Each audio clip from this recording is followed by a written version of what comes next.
Sa daplin sa baybayon na sinati ang kagahapon. Sa kagasangang panginabuhi, pawikan maabi-abihon. Sakit palandungon, wala na'y pawikan nga masudnon.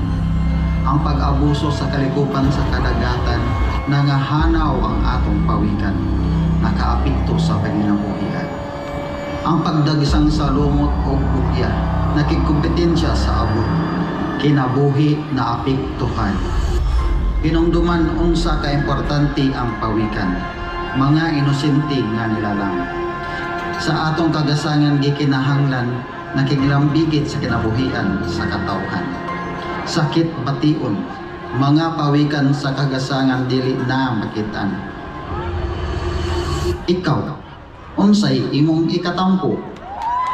Kami ang kasanay.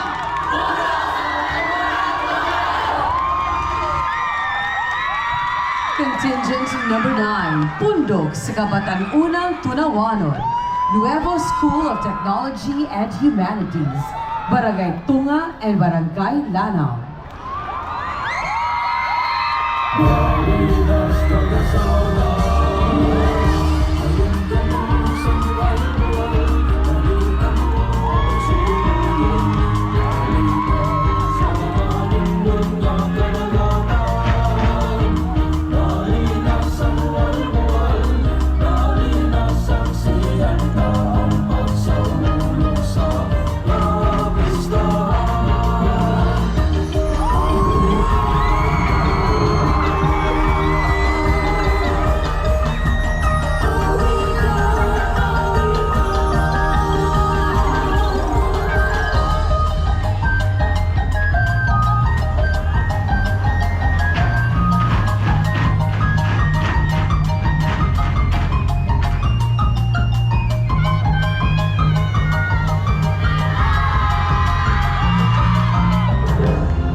Students number 9, Pundok sa Kabanang-Unang Tunawanon.